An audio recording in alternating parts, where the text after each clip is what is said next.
हाल सीधी तस्वीरें इस वक्त आपको दिखा रहे हैं कार्यक्रम स्थल से। और कार्यक्रम स्थल पर इस वक्त प्रधानमंत्री नरेंद्र मोदी पहुंच चुके हैं, जहां पर अब से कुछ ही देर में उनको अवार्ड से नवाजा जाएगा। लोकमान्य तिलक राष्ट्रीय पुरस्कार समारोह में उपस्थित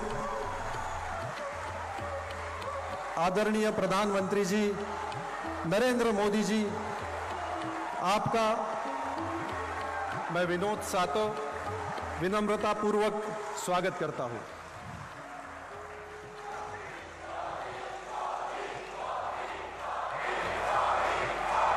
मैं माननीय प्रधानमंत्री जी श्री नरेंद्र मोदी जी से लोकमान्य तिलक जी की प्रतिमा पर माल्यार्पण करने का अनुरोध करता हूं।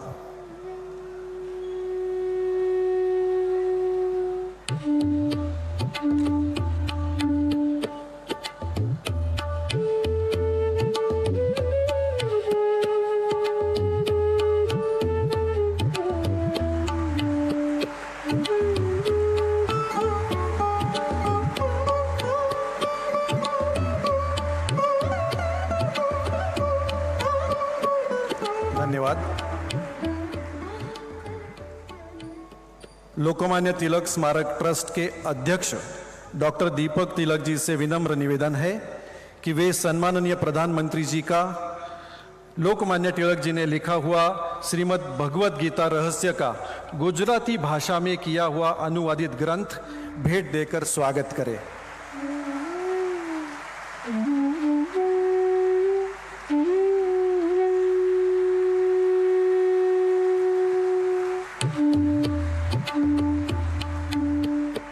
धन्यवाद। इस प्रोग्राम की परंपरा अनुसार इस शुभ अवसर पर श्री ऋषिकेश बड़वे लोकमान्य स्तवन प्रस्तुत करेंगे। श्री ऋषिकेश बड़वे।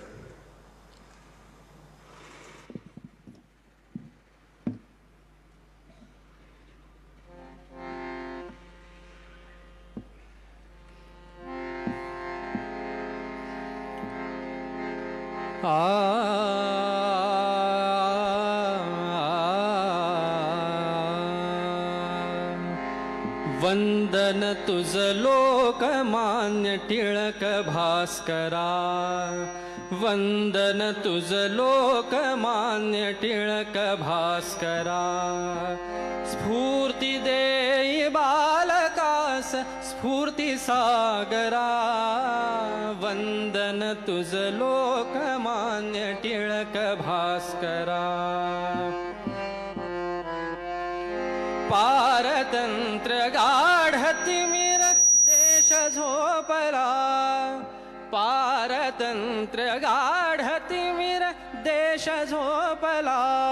सिंहनाद केसरी करून गर्जला, जागताच देश घेत तवची आसरा।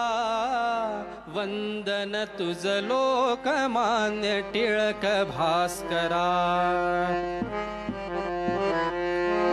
त्याग धैर्य चातुरी न वर्णवे मला, त्याग धैर्य चातुरी न वर्णवे मला।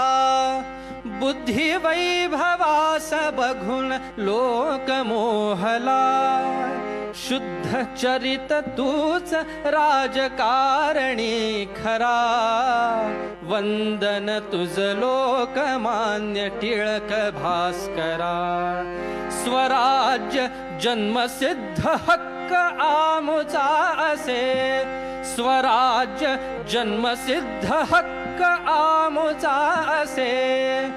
इंग्रजास सांगताच लागले पिसे, साहिल्या अनेक यातना धुरंधरा। वंदन तुझ लोकमान्य टिळक भास्करा। गीतेचे ते रहस्य स्पष्ट उकलले, गीतेचे ते रहस्य स्पष्ट उकलले। आर्यांचे मूळ स्थान तूच शोधिले, धन्य महाराष्ट्र जा सुपुत्र तू खरा वंदन तुझ लोकमान्य टिळक भास्करा. स्फूर्ती देय बालकास स्फूर्ती सागरा. वंदन तुझ लोकमान्य टिळक भास्करा. टिळक भास्करा. टिळक भास्करा. वंदन तुझ लोकमान्य तिलक भास्करा. अब मैं लोकमान्य तिलक स्मारक ट्रस्ट के सम्माननीय अध्यक्ष डॉक्टर दीपक तिलक जी से निवेदन करता हूं कि आप कार्यक्रम की प्रस्तावना करें. डॉक्टर दीपक तिलक.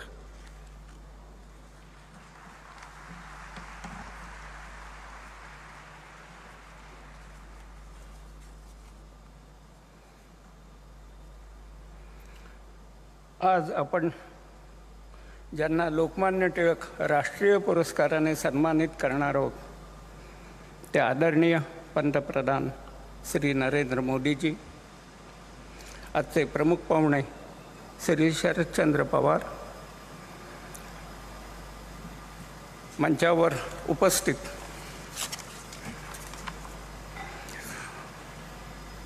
महामहिम राज्यपाल श्री रमेश बैस, महाराष्ट्राचे मुख्यमंत्री श्री एकनाथराव शिंदे, महाराष्ट्राचे उपमुख्यमंत्री श्री देवेंद्र फडणवीस आणि श्री अजित पवार, माझे सहकारी विश्वस्त श्री सुशीलकुमार शिंदे, डॉक्टर रोहित टिळक, टिळक विद्यापीठाच्या कुलगुरू डॉक्टर गीताली टिळक, डॉक्टर प्रणती टिळक, श्री रामचंद्र नामदोशी, श्रीमती सरिता साठे, तसेच सभागृहात उपस्थित असलेले सर्व मान्यवर आणि टिळकप्रेमी बंधू भगिनींनो, मी स्वराज्य संघातर्फे आपणा सर्वांचे स्वागत करतो. आज 1 ऑगस्ट लोकमान्य टिळकांची 103वी पुण्यतिथी. या पुण्यतिथीच्या निमित्ताने लोकमान्य टिळकांच्या चरणी श्रद्धांजली अर्पण करण्याकरता आपण सारे उपस्थित आहोत.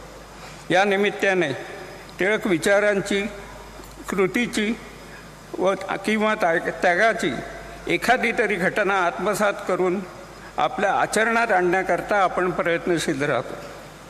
सर्वप्रथम टिळक स्मारक ट्रस्ट, केसरी मराठा ट्रस्ट, टिळक महाराष्ट्र विद्यापीठ, टिळक पुण्यतिथी मंडळ आणि तसेच टिळक परिवारातर्फे मी लोकमान्य टिळकांच्या चरणी आदरांजली वाहतो.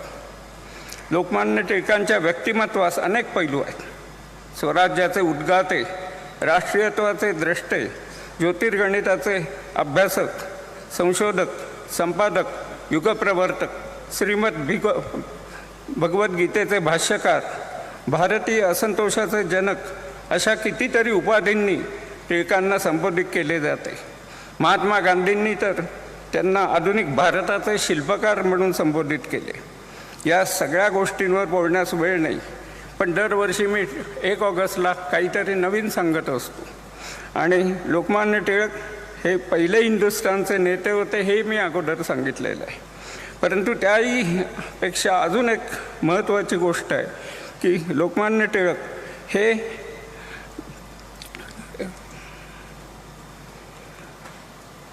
यांनी स्वराज्याचा लढा हा चौफेर दिला. चौफेर अशा यांनी म्हणता येईल की ब्रिटिश केवळ राजकीय वर्चस्व इथे लादू इच्छित नव्हते, तर त्यांना आर्थिक, शैक्षणिक, धार्मिक, सांस्कृतिक या सगळ्यावर वर्चस्व पाहिजे होतं. आणि तशा तऱ्हेची नीती त्यांनी सगळ्यावर आखली होती. आणि लोकमान्य टिळक हे त्यावेळचे असे द्रष्टे की त्यांनी या सगळ्या विरुद्ध स्वातंत्र्याचा लढा उभारला. त्याचप्रमाणे त्यावेळी अनेक नेते होते आणि कोणी राजकारणावर बोललं, कोणी आर्थिक याच्यावर बोललं, कोणी सुधारणांवर बोललं, परंतु सगळ्या विरुद्ध लढा उभा करणं हे फक्त लोकमान्यांनी केलं. आणि त्याच्याकरता त्यांनी जी चतुसूत्री वापरली ती चतुसूत्री जर पाहिली तर स्वराज्य, स्वदेशी, बहिष्कार आणि राष्ट्रीय शिक्षण ह्या सगळ्यावर मुळे तो जो लढा होता हा चौफेर असा झाला. जर कुठेही अतिरेक यांनी ब्रिटिशांनी केला असेल तर त्यावेळेला क्रांतिकारकांनी त्यांना उत्तर दिलं किंवा इतर जे काही लढे आहेत ते जर पाहिले तर त्याच्यातून आपल्या असं लक्षात येईल. मग शिवजयंती असो किंवा गणेशोत्सव असो, ओरायन असो, आर्टिक वेदाज असो, या सगळ्यातून त्यांनी या देशाच्या लढ्याकरता लोकांना एकत्र केलं, त्यांना राष्ट्राभिमानी केलं आणि हा लढा उभा केला. त्यावेळे स्वराज्य जेव्हा लोकमान्य म्हणत होते तेव्हा ते दरवेळेला लोकशाही म्हणत होते. कधीच त्यांनी दुसरा राजा येईल, एक गोरा राजा जाईल आणि काळा राजा जाईल असं कधी म्हटलेलं नव्हतं. त्यामुळे एवढ्या वर्षानंतर लढ्यानंतर सुद्धा ज्या वेळेला देश स्वतंत्र झाला त्यावेळेला इथे लोकशाही प्रस्थापित झाली, लोककल्याणकारी राज्य प्रस्थापित झालं. तसंच दुसरी एक गोष्ट सगळ्यांना माहिती आहे खरं म्हटलं तर, की पहिल्या महायुद्धाच्या पार्श्वभूमीवर लोकमान्य टिळक हे ब्रिटिश सरकारकडून काही ना काहीतरी फायदा मिळवू इच्छित होते, काही अधिकार ज्यादा मिळवू इच्छित होते. परंतु त्यांना पहिल्यांदा व्हिसा नाकारला. परंतु 1918 साली त्यांनी परत प्रयत्न केला आणि चिरोलवर खटला भरण्याकरता म्हणून ते इंग्लंडला गेले आणि तो खटला हरले. त्यावेळेला खटला हरल्यानंतर त्यांनी अनेक तिथले जे वेगवेगळे पक्ष होते त्या पक्षांना भेटी दिल्या, त्यांच्याशी चर्चा केली आणि त्यावेळेला नवीन असा लेबर पार्टी त्या ठिकाणी त्यांना मिळाली आणि त्या लेबर पार्टीला त्यावेळेला गरज होती आणि म्हणून लोकमान्य टिळकांनी त्यांना 2000 पाऊंडाची देणगी त्यावेळेला दिली. एवढी मोठी देणगी त्या काळी एका व्यक्तीने कोणी दिलेली नाही. टिळक हे काही खूप श्रीमंत होते अशातलं नाही, परंतु त्यांनी कर्ज काढलं आणि आल्यानंतर लोकांनी ते कर्ज फेडलं त्यांचं. पण त्याचा फायदा पुढे मात्र झाला. त्यावेळचं ज्या इंग्रजांकडे आपण हे मागत होतो, स्वातंत्र्य मागत होतो, ती पार्लमेंटरी कशी होती हेही खरं जाणून घेण्याचं आपल्याला जाणून घेणं आवश्यक आहे. की त्यावेळेला इंग्लंडच्या पार्लमेंटमध्ये सगळ्यांना मतदानाचा अधिकार नव्हता, काही ठराविक लोकांनाच मतदानाचा अधिकार होता. परंतु 18 साली जेव्हा त्या ठिकाणी गेले त्यावेळेला प्रथम 21 वर्षावरील मुलांना किंवा पुरुषांना आणि 30 वर्षावरील महिलांना, म्हणजे त्यांनीसुद्धा तेव्हा 21-30 हा भाग केलेलाच होता, परंतु त्यांना मतदानाचा अधिकार मिळाला. टिळकांनी जो देणगी दिली होती त्या देणगीचा फायदा आला. ते सगळ्या प्रचारसभातून फिरले आणि त्याचा फायदा असा आला की जिथे 7% जनाधार होता तिथे 27% जनाधार त्या लेबर पार्टीला मिळाला. आणि त्यांच्याकडून लिहून घेण्यात आलं होतं की जर आम्ही सत्तेत आलो तर देशाच्या स्वातंत्र्याकरता आम्ही निश्चित मदत करू. आणि पुढे 45 साली 49% त्यांनी मतं मिळवली, संपूर्ण लेबर पार्टी जिंकून आली आणि मग आपल्याला स्वातंत्र्य मिळालं. भारत के प्रगति में अतुलनीय योगदान देने वाले व्यक्ति को हर वर्ष 1 अगस्त को लोकमान्य तिलक राष्ट्रीय पुरस्कार दिया जाता है, जिससे ऐसे महान व्यक्ति का उचित सम्मान हो और युवा पीढ़ी के सामने एक आदर्श एवं प्रेरणादायी सिद्ध हो, ऐसे इस पुरस्कार का उद्देश्य है. हर साल 1883 से हम पहले SM जोशी को पुरस्कार दिया था हमने, और फिर कॉमरेड डांगे, अटल बिहारी वाजपेयी, इंदिरा गांधी, मनमोहन सिंह, प्रणब मुखर्जी, शरद पवार, ऐसे राजकीय क्षेत्र में हमने पुरस्कार दिए है. वैसे सामाजिक काम जो करते थे बाबा आमटे और उनके लड़कों को हमने पुरस्कार दिया, स्वामीनाथन को दिया, वर्गीस कुरियर को दिया. ऐसे बहुत लोगों को 40 लोगों को आज तक हमने पुरस्कार दिया है. इस बार सब विश्वस्त पुरस्कार के लिए चर्चा करने के लिए इकट्ठा हुए तो हमारे सामने एक ही नाम आया, आदरणीय श्री नरेंद्र मोदी जी का.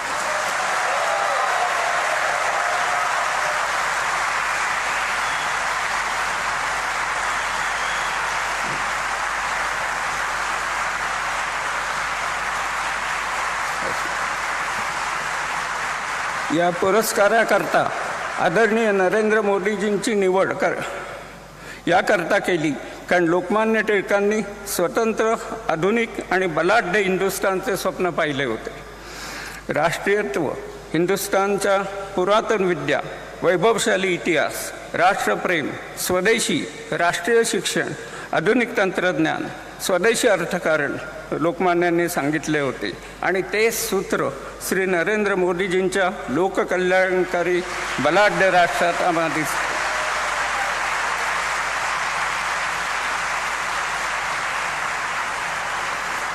त्यातच आत्मनिर्भर भारत, मेक इन इंडिया, नवे तंत्रज्ञान, नवे शैक्षणिक धोरण हे कार्यक्रम त्यांच्या कार्यक्रमात आढळतात. आणि म्हणूनच आमची ही निवड, सर्व विश्वासाने केलेली निवड तुम्हा सर्वांना भावेल असा मला विश्वास वाटतो.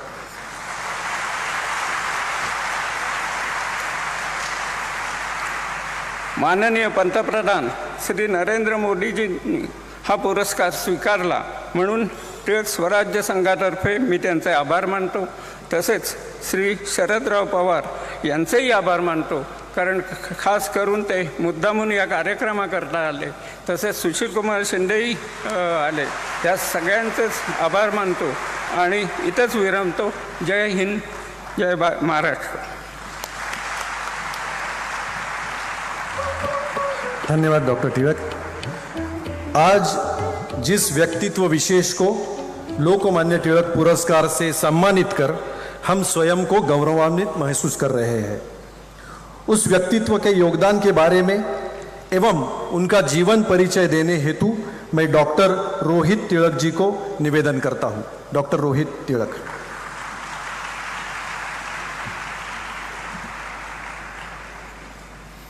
Honorable Prime Minister, dignitaries on the dais, and respected audience. It is my distinct honor and privilege to introduce a leader who has been instrumental in shaping India's global footprint, a visionary who has tirelessly devoted himself to his nation's progress, and a statesman who has redefined leadership with his dynamic, people-centric approach. With his unwavering determination and leadership skills, he rose through the ranks to become the Chief Minister of Gujarat in 2001. During his tenure as Chief Minister, Shri Modi ji implemented numerous innovative policies and initiatives that transformed Gujarat into one of India's most economically vibrant and progressive states. His emphasis on infrastructure development, investment in renewable energy, and effective governance earned him widespread acclaim and established him as a visionary leader. From the corridors of Gujarat as its longest-serving Chief Minister to the vast expanses of India as its Prime Minister, he has left indelible imprints with his leadership. A person of humble beginnings who rose to hold the highest office of the world's largest democracy is a beacon of hope for billions, a catalyst for change, and an embodiment of relentless perseverance. Under his stewardship, India has taken monumental strides on the world stage, fueling a new era of innovation, development, and inclusive growth.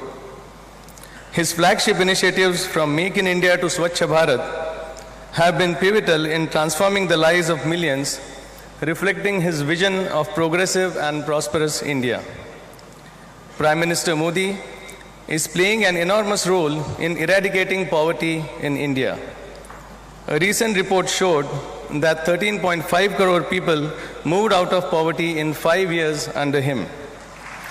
PM Modi's sensitivity and concern for the poor has created a new paradigm of welfare in India, with the poor getting houses, tap water, toilets, gas connections, electricity, free ration, and much more. His digital savviness is reflected in his significant presence on the social media platforms, where he connects directly with the people, underscoring his belief in a transparent and accountable governance model. Beyond his achievements in governance, Sri Narendra Modi ji has inspired millions with his charismatic personality, eloquence, and ability to connect with people from all walks of life. He has shown exemplary leadership during times of crisis, such as the COVID-19 pandemic, by implementing nationwide measures to combat the virus and support those affected by the economic fallout. Prime Minister Modi's vision for a new India encompasses the principles of development, innovations, and social empowerment. His efforts to empower women, uplift marginalized communities, and address pressing environmental challenges have been commendable. Ladies and gentlemen, please join me in welcoming a leader whose life and work echo the ethos of service above self, an inspiring figure on the global stage, the Honorable Prime Minister of India, Shri Narendra Modi ji. Thank you. अब हम माननीय प्रधानमंत्री जी श्री नरेंद्र मोदी जी को प्रदान किए जाने वाले सम्मान पत्र का एक छोटा ध्वनि चित्र देखेंगे जो टिळक महाराष्ट्र विद्यापीठ ने बनाया है। एवी please.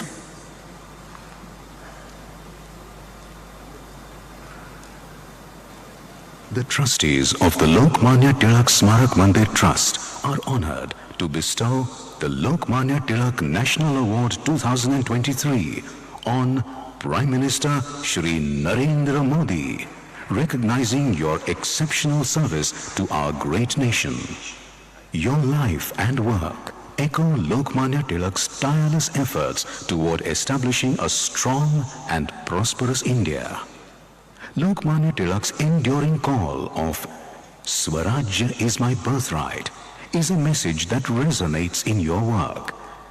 You have also taken this a step further by advocating for Surajya, highlighting the importance of good governance and development.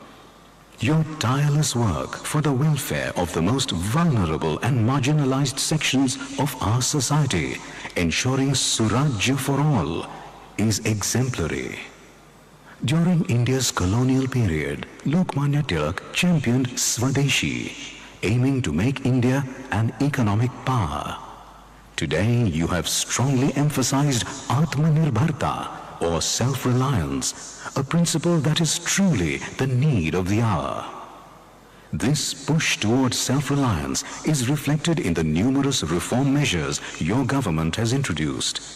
It is due to such transformative policies that India has risen from being the 10th largest economy in 2014 to the 5th largest today, with prospects of soaring even higher.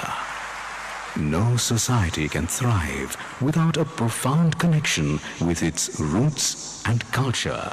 Lokmanya Tilak, by popularizing the Ganesh and Chhatrapati Shivaji Maharaj festivals, deepened cultural consciousness among all Indians. Throughout your tenure in public life, you have placed paramount importance on preserving and promoting our great Indian culture.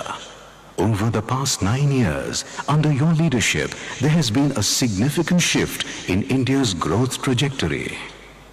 The world now sees India as a beacon of hope, a nation that can play a major role in creating a more sustainable planet. Your stewardship has significantly elevated India's global prestige. Therefore, sir, we are indeed exhilarated to present you with the Lokmanya Tilak National Award 2023.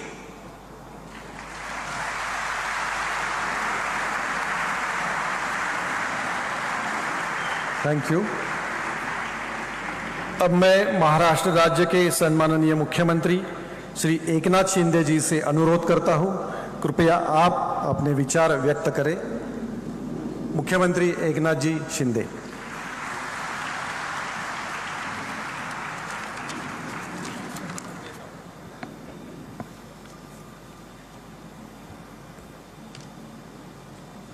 आजच्या लोकमान्य टिळक राष्ट्रीय पुरस्कार सोहळ्याला उपस्थित आपले गौरवमूर्ती आणि देशाचे लोकप्रिय आणि यशस्वी प्रधानमंत्री आदरणीय नरेंद्र मोदी साहेब, माजी केंद्रीय मंत्री आणि ज्येष्ठ नेते शरद पवार साहेब, सुशील कुमार शिंदे साहेब, राज्याचे लोकप्रिय उपमुख्यमंत्री देवेंद्र फडणवीसजी, दुसरे आपले उपमुख्यमंत्री अजितदादा पवारजी, टिळक स्मारक ट्रस्टचे आदरणीय दीपक टिळकजी, रोहित टिळकजी, डॉक्टर गीताली टिळक, डॉक्टर प्रणिती टिळक, उपस्थित सर्व मान्यवर आणि उपस्थित सर्व बंधू भगिनी आणि पत्रकार मित्रांनो, भारतीय स्वातंत्र्य चळवळीचे जनक आणि बहुमुखी प्रतिभावंत लोकमान्य बाळ गंगाधर टिळक यांना मी त्यांच्या पुण्यतिथीनिमित्त सर्वप्रथम विनम्र अभिवादन करतो. ज्यांनी दिलेल्या लढ्यामुळे आपण स्वातंत्र्याचा सूर्य पाहिला, त्यात लोकमान्य टिळक हे नाव अग्रणी होतं, हे मला आपल्याला सांगण्याची आवश्यकता नाही. लोकमान्य टिळक हे प्रखर देशभक्त, राष्ट्रभक्त होते. ब्रिटिशांविरुद्धात लढताना त्यांच्या शब्दांना कमालीची धार येत असे. अशा लोकमान्य टिळक यांच्या नावाचा पुरस्कार आदरणीय मोदी साहेबांना आपल्या लोकप्रिय प्रधानमंत्री महोदयांना मिळणार आहे. त्याबद्दल मी मोदीजींचं आपल्या सगळ्यांच्या वतीने, महाराष्ट्राच्या वतीने मनापासून अभिनंदन करतो. हा पुरस्कार स्वर्गीय इंदिरा गांधी, अटलजी, प्रणव मुखर्जी, बाळासाहेब देवरतजी, मनमोहन सिंगजी असं अनेक शास्त्रज्ञ, उद्योजक, संशोधक ज्यांनी समाजामध्ये चांगलं काम केलं, त्या लोकांचा आजवर या पुरस्काराने सन्मान झालेला आहे. व्यासपीठावर बसलेल्या आदरणीय पवार साहेबांना देखील हा पुरस्कार या संस्थेने दिलेला आहे. आणि म्हणून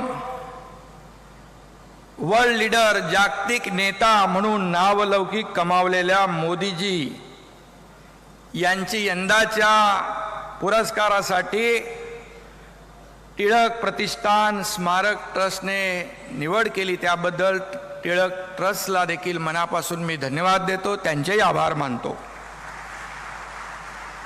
लोकमान्य टिळक हे सामान्य माणसाच्या मनातली भावना अचूक ओळखायचे आणि आजच्या काळात समाजाच्या सामान्य माणसाचं मन ओळखणारे आपले आदरणीय पंतप्रधान मोदीजी हे राष्ट्रीय स्तरावरील नेते ठरलेले आहेत.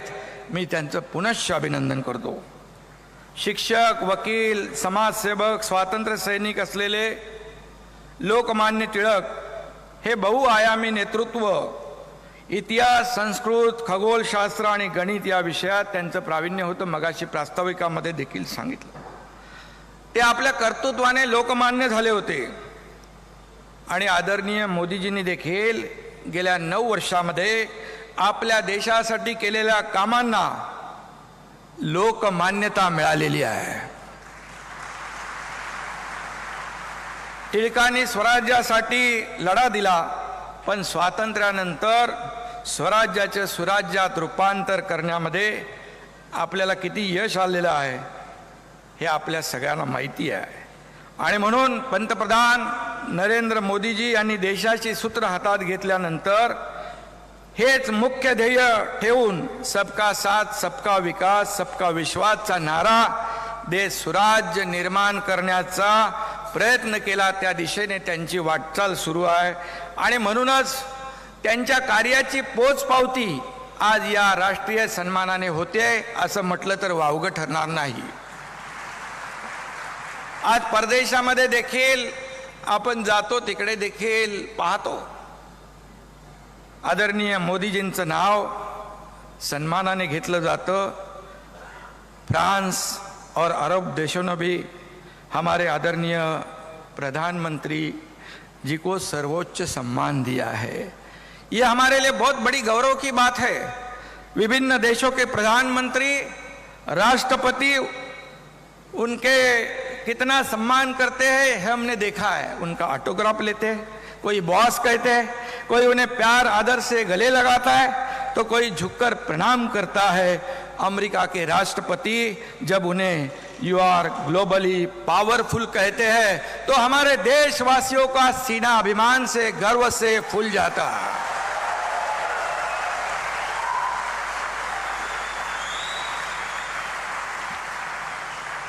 जब बड़े बड़े देशों की अर्थव्यवस्था चरमरा जाती है तब हमारे देश की अर्थव्यवस्था बनाए रखने का काम नहीं बल्कि उसे 10वें नंबर से 5वें नंबर पर लाने का काम आदरणीय मोदी जी ने किया। यह भी हमारे लिए बहुत बड़ी गौरव की बात है।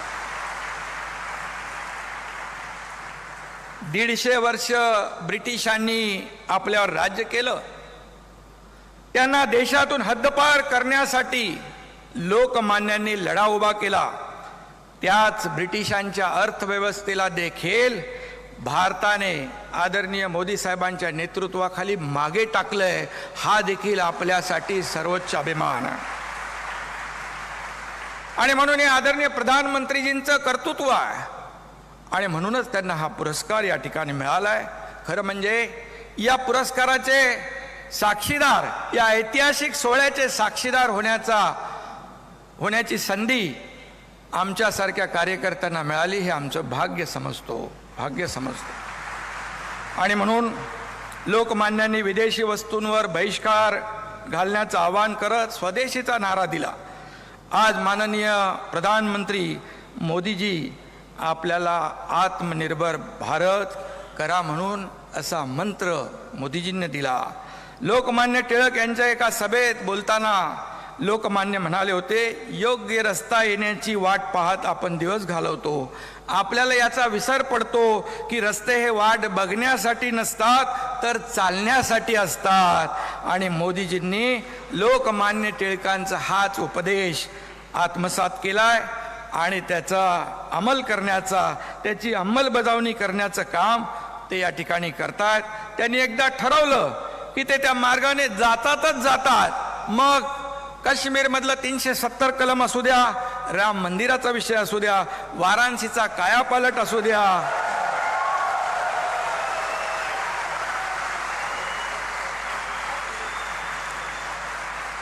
अथवा देशातली गरिबांच्या कल्याणाचा आणि सर्वांगीण विकासाचा विषय असू द्या।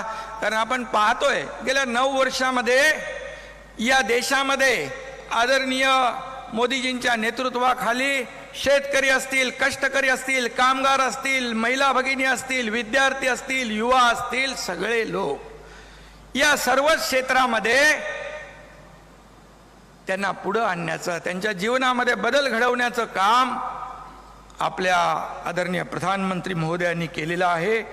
हे वारंवार आपण पाहतोय, अनुभवतोय आणि यापुढे देखील आपण अनुभवत राहणार आहोत, त्याचा अनुभव घेत राहणार आहोत। हे देखील आपल्यासाठी फार महत्त्वाचं आहे आणि म्हणून लोकमान्य टिळकांना अपेक्षित असलेल्या देशाला, समाजाला आणि सामान्य नागरिकाला सामर्थ्यवान बनवण्याचं जे ध्येय लोकमान्य टिळकांनी त्यावेळेस स्वप्न पाहिलं, आज तीच वाटचाल आपण आज देशाची पाहतोय आणि म्हणून विरोधक असतील, टीका का, आज काही राजकारणाचा विषय नाही आहे, आज खूप ऐतिहासिक सोहळा आहे।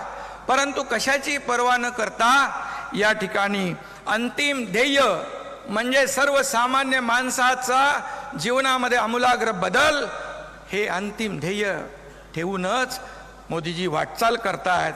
हे आपल्यासाठी खूप महत्त्वाचं आहे आणि त्यामुळेच आज जगभरातले लोक त्यांच्याकडे एक महत्त्वाचा नेता म्हणून पाहतायत। हे आपल्या भारत देशासाठी देखील, आपल्या भारतवासियांसाठी अभिमानाची बाब आहे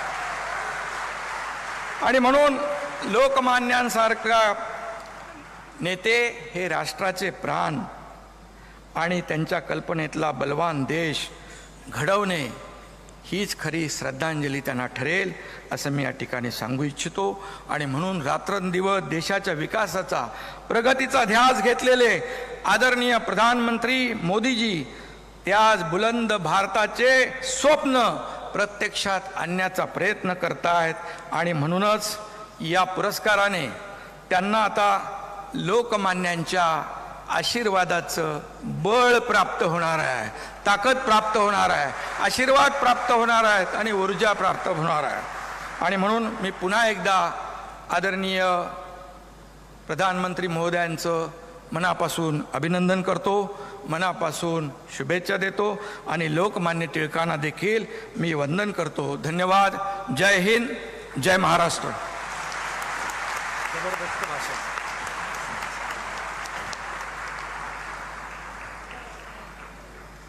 लोकमान्य टिळक स्मारक ट्रस्टचे शुभचिंतक आदरणीय शरद पवार साहेब.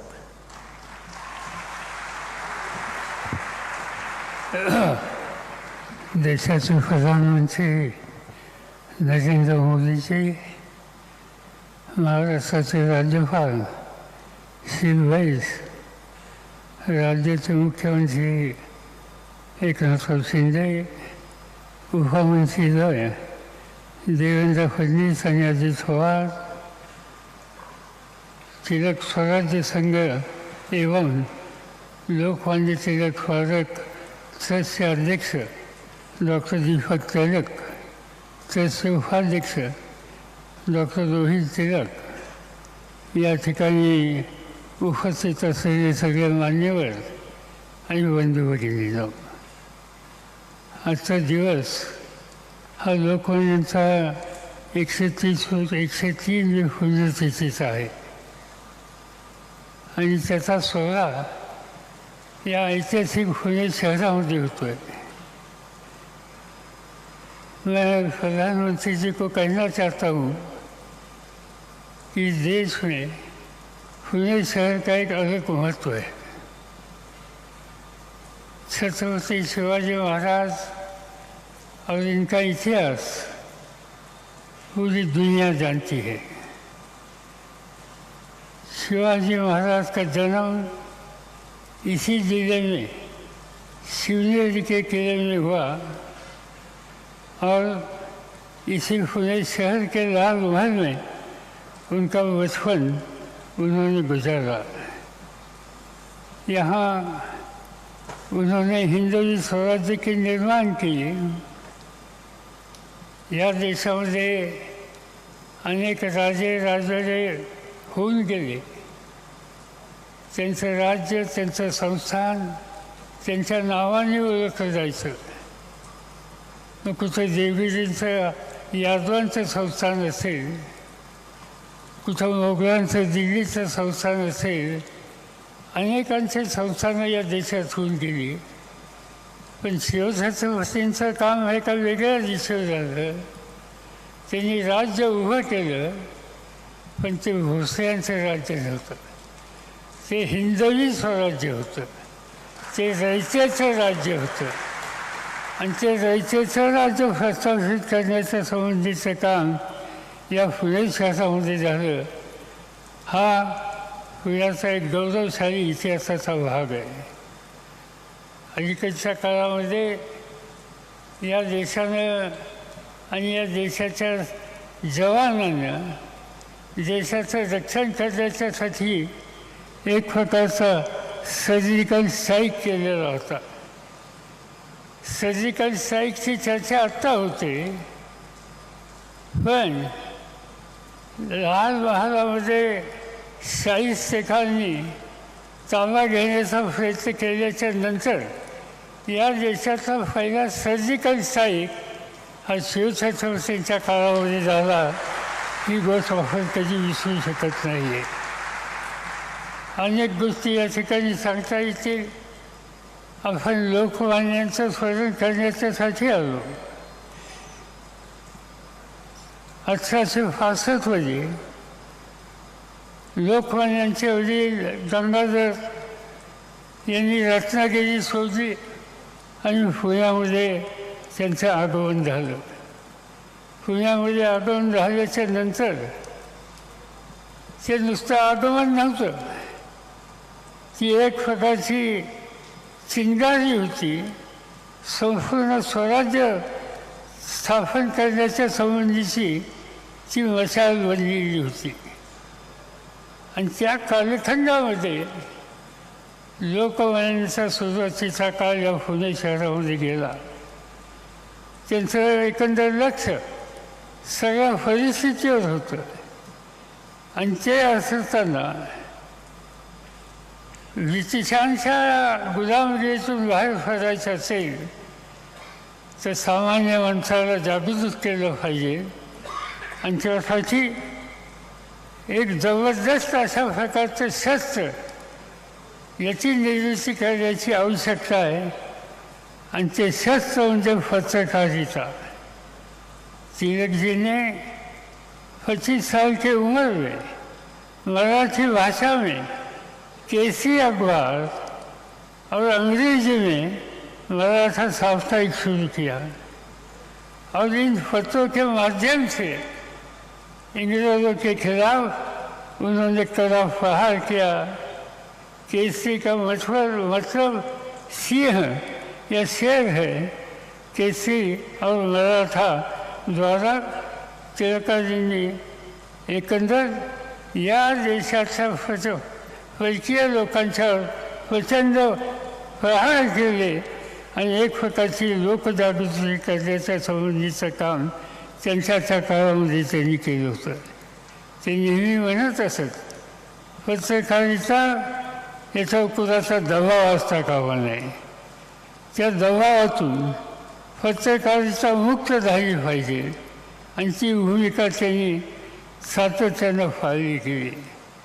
1885 साली भारतीय राष्ट्रीय काँग्रेसचा जन्म झाला, गठन झाला.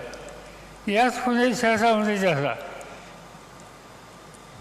त्या काळामध्ये पहिलं अधिवेशन या पुणे शहरात होणार होतं, परंतु फ्लेगची साथ या ठिकाणी आली आणि त्यामुळं हे अधिवेशन मुंबईच्या गावाला या टँकवर दिलं गेलं, ज्याला ऑगस्ट क्रांती मैदान म्हणून आज त्या ठिकाणी ओळखलं जातं. त्या काळामध्ये एकंदर 2 प्रकारचे नेते त्या संघटनेमध्ये होते. ज्यांना मवाळ म्हणून ओळखलं जायचं आणि जहाल म्हणून ओळखलं जायचं. आणि या जहालांचं प्रतिनिधित्व हे लोकमान्यांनी केलेलं होतं. लोकमान्यांनी स्वराज्यवादा जन्मसिद्ध अधिकार आहे आणि तो मी घेतल्याशिवाय स्वस्त बसणार नाही, ही भूमिका जनमानसाच्या समोर मांडली. स्वदेशी, बहिष्कार, राष्ट्रीय शिक्षण ही त्रिसूत्री आणि त्याच्या माध्यमातून संपूर्ण स्वराज्याचं आंदोलन हे त्यांच्या काळामध्ये मांडलेलं होतं. ज्याचा उल्लेख आधीच्या वक्त्यांनी केला. गणेश उत्सव असेल, शिवजयंती असेल, या सगळ्यामध्ये लोकमान्यांचं योगदान हे फार मोठं होतं. आणि त्या माध्यमातून एक नवीन इतिहास तयार करण्याचं काम त्यांनी केलं. त्या कालखंडामध्ये 2 युगं होती. एक टिळक युग आणि दुसरं महात्मा गांधींचं गांधी युग. या ठिकाणी या दोघांचं जे योगदान आहे ते आम्ही कधी विसरू शकत नाही. आणि या देशाच्या नव्या पिढीला या कर्तृत्वान दृष्टीच्या नेत्यांचा आदर्श हा अखंडपणानं प्रेरणा देईल याची मला खात्री आहे. आणि या पार्श्वभूमीवर टिळक पुरस्कार याला एक वेगळं अशा प्रकारचं महत्त्व आहे. आज आपण आणि टिळक स्मारकानं मोदीजींची निवड या स्मारकाच्यासाठी, या पुरस्काराच्यासाठी केली. ज्या पुरस्कारामध्ये इंदिरा गांधी होत्या, खान अब्दुल खान गफार होते, बाळासाहेब देवरस होते, शंकरदयाळ शर्मा होते, अटल बिहारी वाजपेयी होते, डॉक्टर मनमोहन सिंग होते. अशी अनेक मान्यवरांची नावं या ठिकाणी घेतली जाते. आणि या मान्यवरांच्या यादीमध्ये, पंक्तीमध्ये आज नरेंद्र मोदींच्या नावाचा सुद्धा या ठिकाणी समावेश झाला. याचा आनंद आपल्या सगळ्यांना आहे. आणि म्हणून आपल्या सगळ्यांच्या वतीनं त्यांचं या ठिकाणी जी निवड झाली, त्यांना हा जो पुरस्कार देण्यात येतो आहे त्याबद्दल त्यांचं अंतःकरणापासून अभिनंदन करतो आणि आपल्या सगळ्यांची रजा या ठिकाणी घेतो. जय हिंद, जय महाराष्ट्र.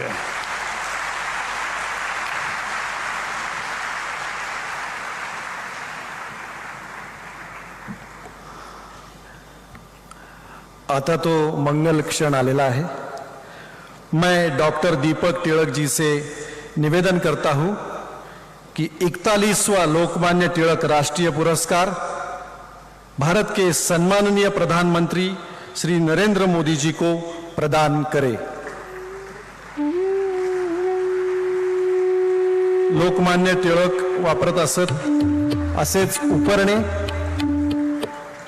जे उपर्ण लोकमान्य टिळक वापरत असत तशाच पद्धतीचं खास उपर्ण बनवून घेतलेलं आहे आदरणीय पंतप्रधानजींसाठी.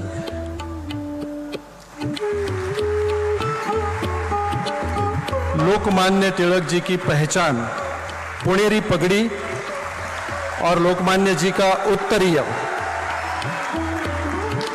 त्याचप्रमाणे सम्मान पत्र,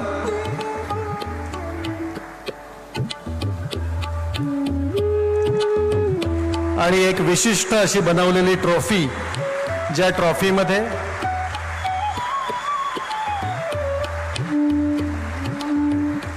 विशिष्ट ट्रॉफी, ज्या ट्रॉफीमध्ये आपण पाहू शकता श्रीमद भगवत गीता, त्याचप्रमाणे लोकमान्यांची पगडी, केसरीचा पहिला अंक आणि लोकमान्यांची प्रतिमा.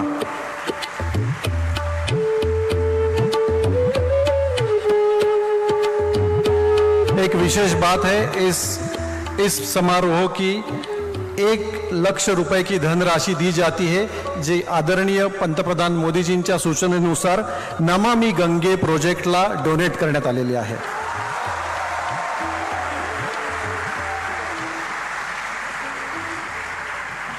लोकमान्य तिलक राष्ट्रीय पुरस्कार से सम्मानित हुए आदरणीय प्रधानमंत्री श्री नरेंद्र मोदी जी, जिनके कार्य एवं विचार हमारी प्रेरणा है. आदरणीय मोदी जी, आपल्या कार्य कौशल्यामुळे, आपल्या कार्य कर्तृत्वामुळे आपण संपूर्ण जगामध्ये लोकप्रिय प्रधानमंत्री आहात. तरीही तुम्ही स्वतःला प्रधान सेवक म्हणवता आणि म्हणून आम्हा सगळ्यांना तुम्ही खूप आवडता. मैं आपसे प्रार्थना करता हूं, इस शुभ अवसर पर आप आपके मन की बात कहे. जी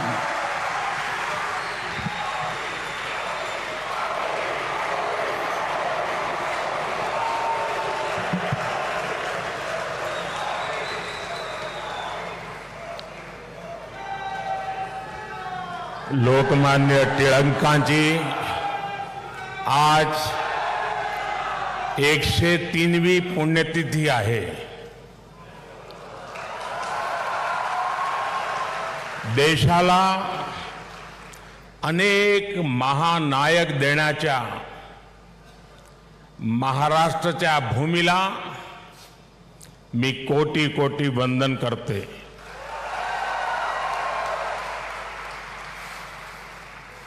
कार्यक्रम में उपस्थित आदरणीय श्री शरद पवार जी, राज्यपाल श्रीमान रमेश बैस जी, महाराष्ट्र के मुख्यमंत्री श्रीमान एकनाथ शिंदे जी, उप मुख्यमंत्री श्रीमान देवेंद्र फडणवीस जी, उप मुख्यमंत्री श्रीमान अजीत पवार जी, ट्रस्ट के अध्यक्ष श्रीमान दीपक तिलक जी, पूर्व मुख्यमंत्री मेरे मित्र श्रीमान सुशील कुमार शिंदे जी, तिलक परिवार के सभी सम्मानित सदस्यगण एवं उपस्थित भाई और बहनों, आज का ये दिन मेरे लिए बहुत अहम है. मैं यहां आकर जितना उत्साहित हूं उतना ही भावुक भी हूं. आज हम सब के आदर्श और भारत के गौरव बाल गंगाधर तिलक जी की पुण्यतिथि है. साथ ही आज अन्ना भाऊ साठे जी की जन्म जयंती भी है. लोकमान्य तिलक जी तो हमारे स्वतंत्रता इतिहास के माथे के तिलक है।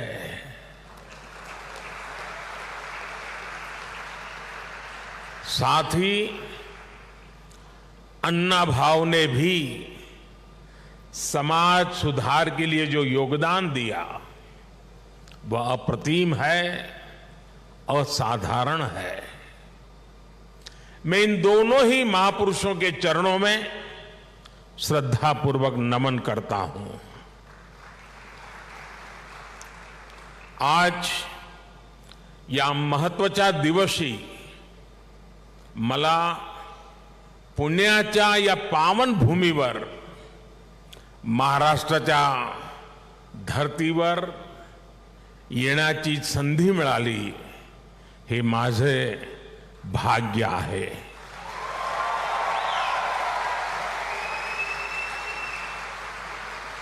ये पुण्यभूमि छत्रपति शिवाजी महाराज की धरती है।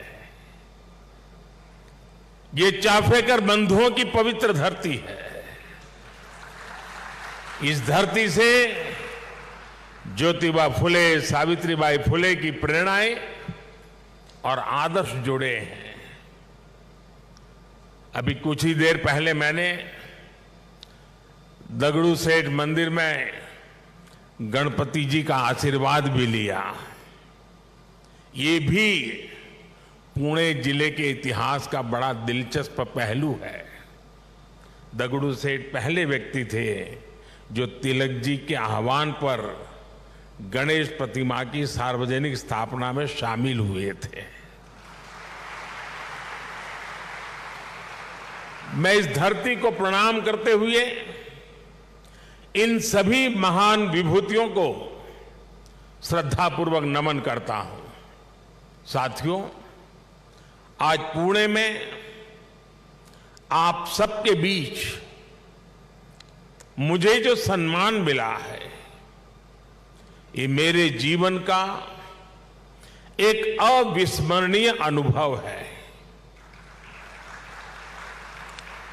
जो जगह, जो संस्था सीधे तिलक जी से जुड़ी रही हो, उसके द्वारा लोकमान्य तिलक नेशनल अवार्ड मिलना मेरे लिए सौभाग्य की बात है।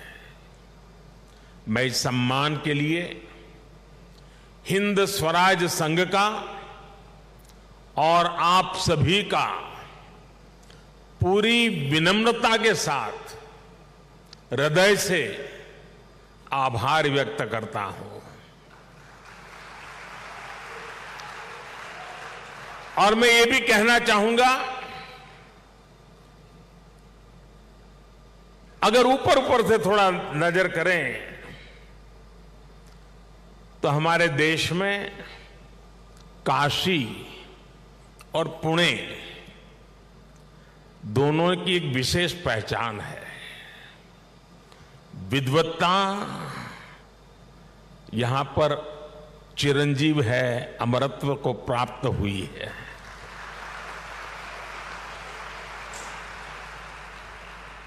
और जो पुणे नगरी विद्वत्ता की दूसरी पहचान हो, उस भूमि पे सम्मानित होना जीवन का इससे बड़ा कोई गर्व और संतोष की अनुभूति देने वाली घटना नहीं हो सकती है। लेकिन साथियों, जब कोई अवार्ड मिलता है तो उसके साथ ही हमारी जिम्मेदारी भी बढ़ जाती है। आज जब उस अवार्ड से तिलक जी का नाम जुड़ा हुआ हो तो दायित्व बोध और भी कई गुना बढ़ जाता है। मैं लोकमान्य तिलक नेशनल अवार्ड को 140 करोड़ देशवासियों के चरणों में समर्पित करता हूं।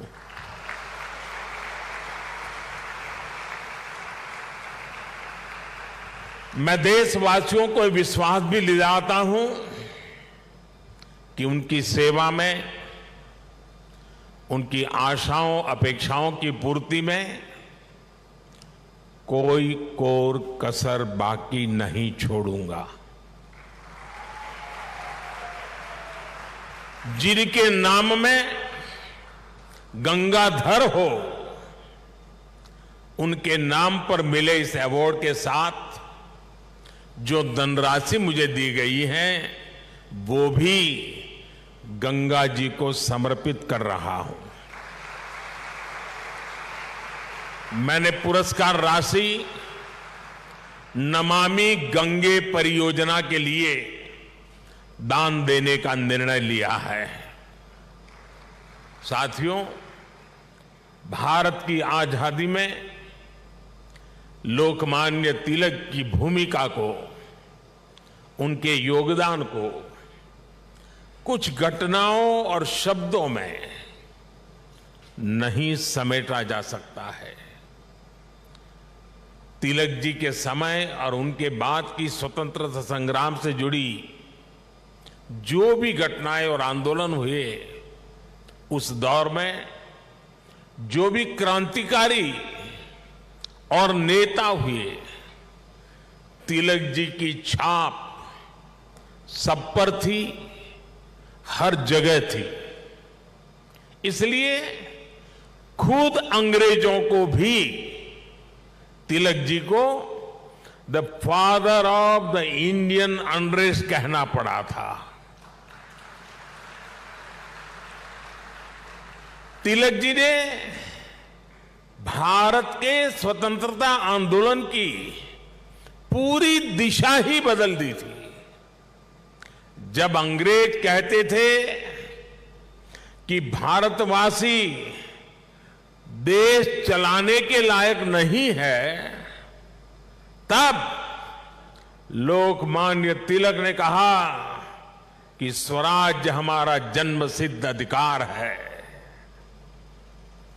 अंग्रेजों ने धारणा बनाई थी कि भारत की आस्था, संस्कृति, मान्यताएं, ये सब पिछड़ेपन का प्रतीक है। लेकिन तिलक जी ने इसे भी गलत साबित किया। इसलिए भारत के जनमानस ने न केवल खुद आगे आकर तिलक जी को लोकमान्यता दी, बल्कि लोकमान्य का खिताब भी दिया।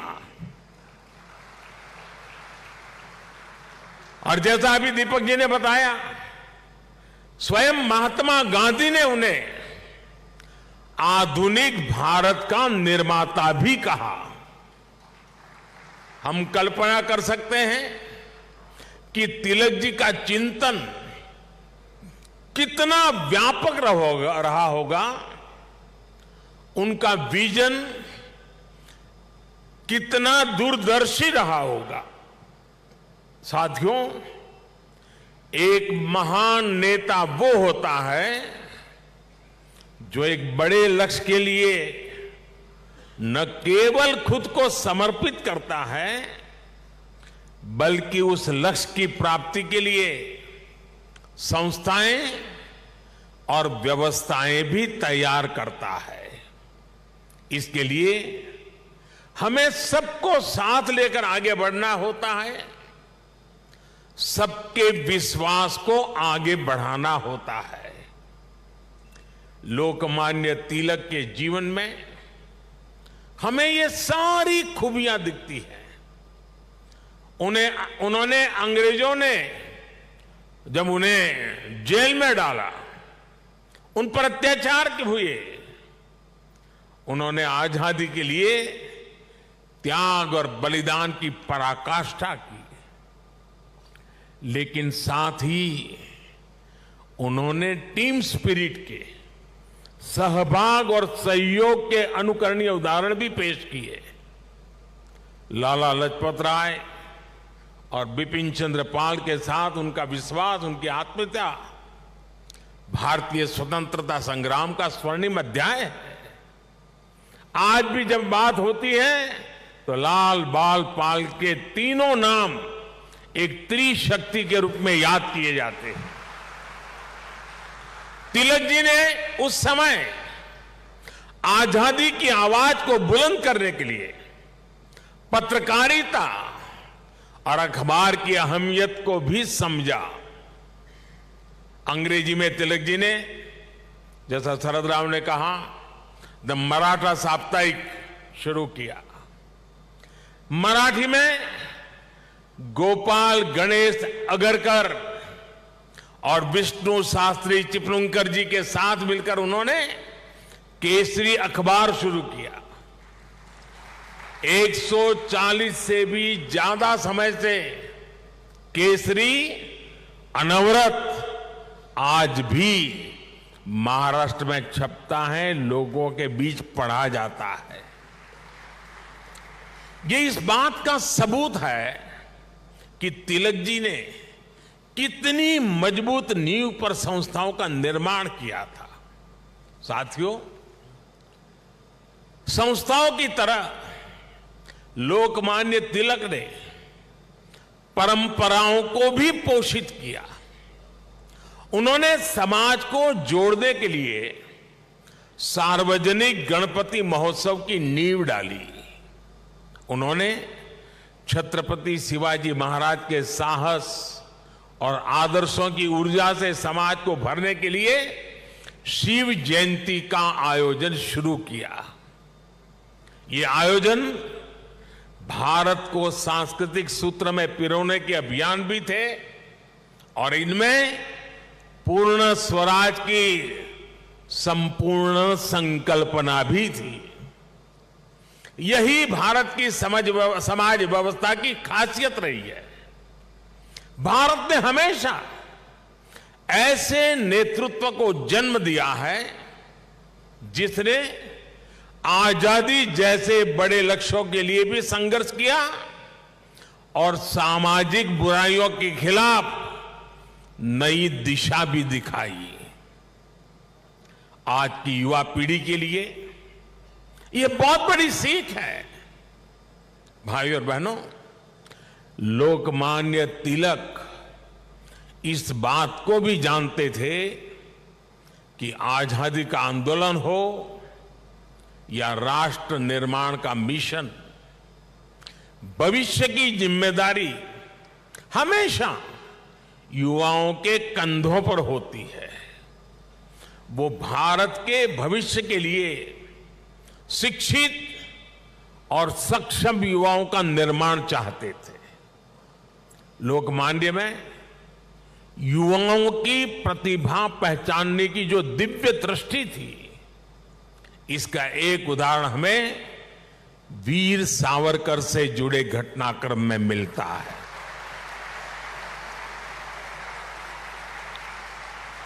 उस समय सावरकर जी युवा थे। तिलक जी ने उनकी क्षमता को पहचाना। वो चाहते थे कि सावरकर बाहर जाकर अच्छी पढ़ाई करें और वापस आकर आजादी के लिए काम करें।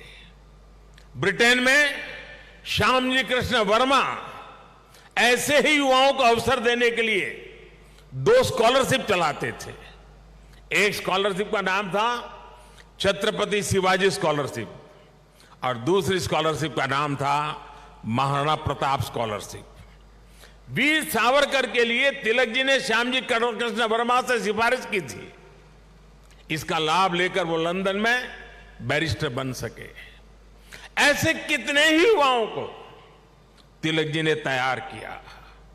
पुणे में new English school, Deccan education society और फर्ग्यूसन कॉलेज जैसे संस्थानों, उसकी स्थापना उनके इसी विजन का हिस्सा है। इन संस्थाओं से ऐसे कितने ही युवा निकले जिन्होंने तिलक जी के मिशन को आगे बढ़ाया, राष्ट्र निर्माण में अपनी भूमिका निभाई। व्यवस्था निर्माण से संस्था निर्माण, संस्था निर्माण से व्यक्ति निर्माण और व्यक्ति निर्माण से राष्ट्र निर्माण, ये विजन राष्ट्र के भविष्य के लिए रोड मैप की तरह होता है। इसी रोड मैप को आज देश प्रभावी ढंग से फॉलो कर रहा है। साथियों, वैसे तो तिलक जी पूरे भारत के लोकमान्य नेता है, लेकिन जैसे पुणे और महाराष्ट्र के लोगों के लिए उनका एक अलग स्थान है, वैसा ही रिश्ता गुजरात के लोगों का भी उनके साथ है। मैं आज इस विशेष अवसर पर मैं उन बातों को भी याद कर रहा हूं। स्वतंत्रता संग्राम के समय वो करीब 1.5 महीने अहमदाबाद साबरमती जेल में रहे थे। इसके बाद 1916 में तिलक जी अहमदाबाद आए और आपको जानकर के खुशी होगी, उस समय जब अंग्रेजों की पूरी तरह जुल्म चलते थे, अहमदाबाद में तिलक जी के स्वागत में और उनको सुनने के लिए उस जमाने में 40,000 से ज्यादा लोग उनका स्वागत करने के लिए आए थे। और खुशी की बात यह है कि उनको सुनने के लिए उस समय ऑडियंस में सरदार वल्लभ भाई पटेल भी थे। उनके भाषण ने सरदार साहब के मन में एक अलग ही छाप छोड़ी। बाद में सरदार पटेल अहमदाबाद नगर पालिका के प्रेसिडेंट बने, म्युनिसिपैलिटी के प्रेसिडेंट बने। और आप देखिए उस समय के व्यक्तित्व की सोच कैसी होती थी। उन्होंने अहमदाबाद में तिलक जी की मूर्ति लगाने का फैसला किया। और सिर्फ मूर्ति लगाने का फैसला किया नहीं, उनके निर्णय में भी सरदार साहब की लौह पुरुष की पहचान मिलती है। सरदार साहब ने जो जगह चुनी वो जगह थी विक्टोरिया गार्डन। अंग्रेजों ने रानी विक्टोरिया की हीरक जयंती मनाने के लिए अहमदाबाद में 1897 में 1897 में विक्टोरिया गार्डन का निर्माण किया था। यानी ब्रिटिश महारानी के नाम पर बने पार्क में उनकी छाती पर सरदार पटेल ने इतने बड़े क्रांतिकारी लोकमान्य तिलक की मूर्ति लगाने का फैसला कर लिया।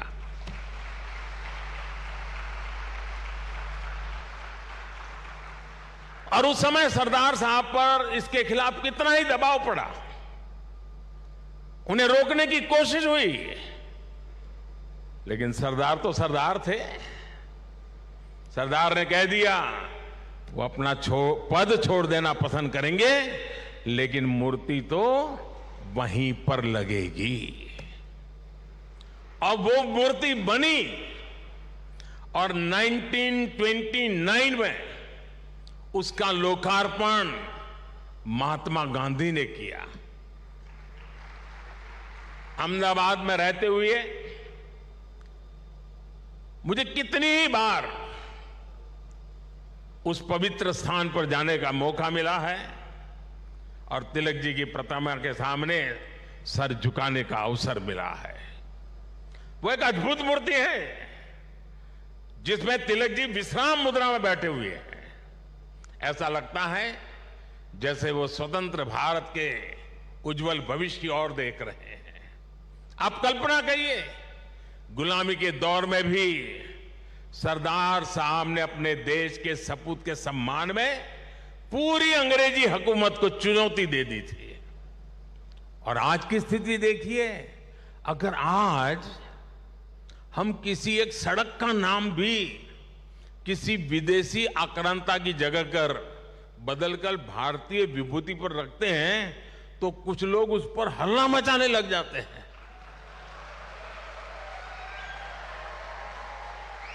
उनकी नींद खराब हो जाती है। साथियों, ऐसा कितना ही कुछ है जो हम लोकमान्य तिलक के जीवन से सीख सकते हैं। लोकमान्य तिलक गीता में निष्ठा रखने वाले व्यक्ति थे। वो गीता के कर्मयोग को जीने वाले व्यक्ति थे। अंग्रेजों ने उन्हें रोकने के लिए उन्हें भारत के दूर पूरब में मांडले की जेल में डाल दिया, लेकिन वहां भी तिलक जी ने गीता का अपना अध्ययन जारी रखा। उन्होंने देश को हर चुनौती से पार पाने के लिए गीता रहस्य के जरिए कर्मयोग की सहज समझ दी, कर्म की ताकत से परिचित करवाया। साथियों, बाल गंगाधर तिलक जी के व्यक्तित्व के एक और पहलू की तरफ मैं आज देश के युवा पीढ़ी का ध्यान आकर्षित करना चाहता हूं।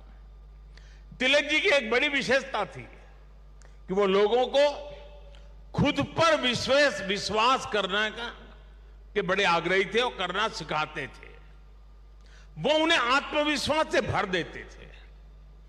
पिछली शताब्दी में जब लोगों के मन में ये बात बैठ गई थी कि भारत गुलामी की बेड़ियां नहीं तोड़ सकता, तिलक जी ने लोगों को आजादी का विश्वास दिया।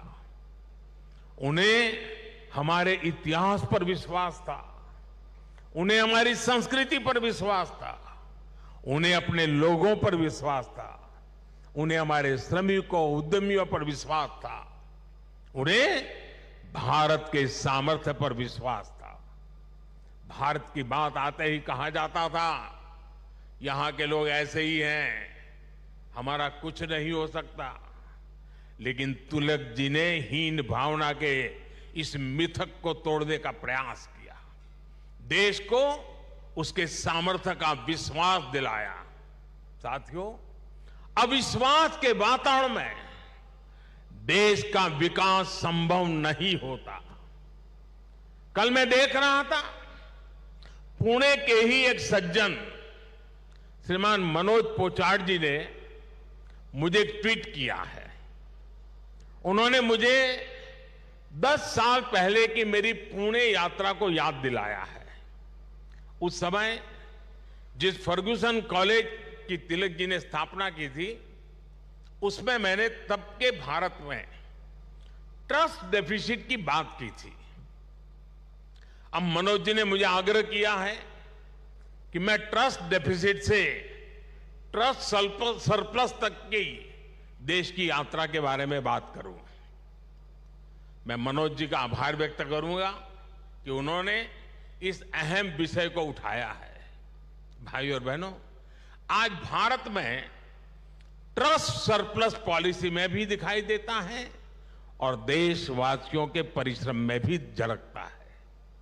बीते 9 वर्षों में भारत के लोगों ने बड़े बड़े बदलावों की नींव रखी, बड़े बड़े परिवर्तन करके दिखाए। आखिर कैसे भारत दुनिया की 5वीं सबसे बड़ी अर्थव्यवस्था बन गया? ये भारत के लोग ही हैं जिन्होंने ये करके दिखाया। आज देश हर क्षेत्र में अपने आप पर भरोसा कर रहा है और अपने नागरिकों पर भी भरोसा कर रहा है। कोरोना के संकट काल में भारत ने अपने वैज्ञानिकों पर विश्वास किया और उन्होंने मेड इन इंडिया वैक्सीन बनाकर दिखाई और पुणे ने भी उसमें बड़ी भूमिका निभाई। हम आत्मनिर्भर भारत की बात कर रहे हैं क्योंकि हमें विश्वास है कि भारत ये कर सकता है। हम देश के आम आदमी को बिना गारंटी का मुद्रा लोन दे रहे हैं क्योंकि हमें उसकी ईमानदारी पर, उसकी कर्तव्य शक्ति पर विश्वास है। पहले छोटे छोटे कामों के लिए आम लोगों को परेशान होना पड़ता था। आज ज्यादातर काम मोबाइल पर एक क्लिक पर हो रहे हैं। कागजों को अटैच करने के लिए आपके अपने हस्ताक्षर पर भी आज सरकार विश्वास कर रही है। इससे देश में एक अलग माहौल बन रहा है, एक सकारात्मक वातावरण तैयार हो रहा है और हम देख रहे हैं कि विश्वास से भरे हुए देश के लोग देश के विकास के लिए कैसे खुद आगे बढ़कर काम कर रहे हैं। स्वच्छ भारत आंदोलन को इस जन विश्वास ने ही जन आंदोलन में बदला।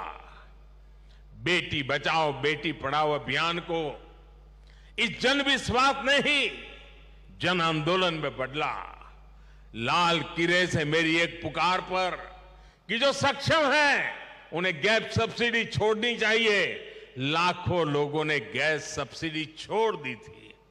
कुछ समय पहले ही कई देशों का एक सर्वे हुआ था। इस सर्वे में सामने आया कि जिस देश के नागरिकों को अपनी सरकार में सबसे ज्यादा विश्वास है, उस सर्वे ने बताया उस देश का नाम भारत है। ये बदलता हुआ जनमानस, ये बढ़ता हुआ जनविश्वास भारत के जन जन की प्रगति का माध्यम बन रहा है। साथियों, आज आजादी के 75 वर्ष बाद देश अपने अमृतकाल को कर्तव्य काल के रूप में देख रहा है। हम देशवासी अपने अपने स्तर से देश के सपनों और संकल्पों को ध्यान में रखकर काम कर रहे हैं। इसलिए आज विश्व भी भारत में भविष्य देख रहा है।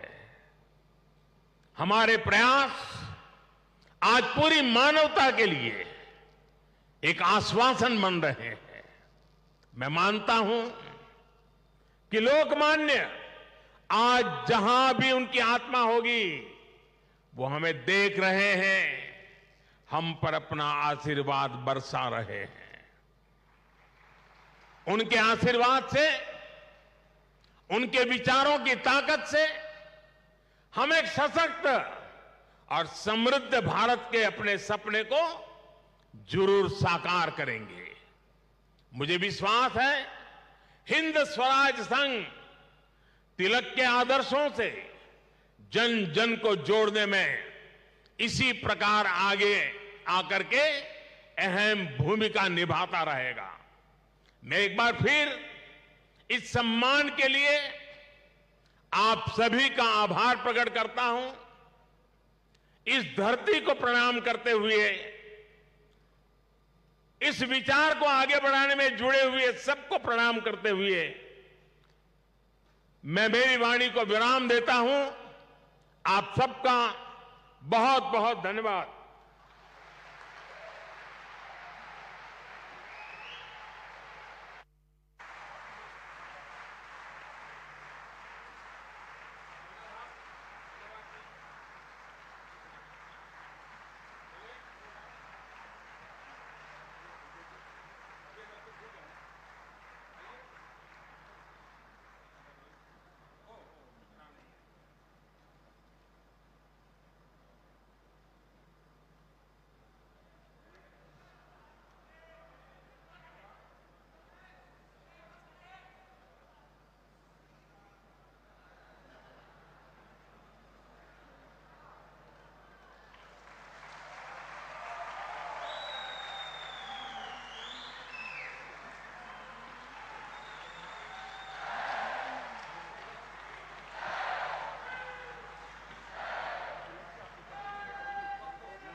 मनोरंजनाचं प्रबोधन, करमणुकीचं उद्बोधन, बातमी अचूक, माहिती बिनचूक. पाहत रहा राजमुद्रा न्यूज लाईव्ह.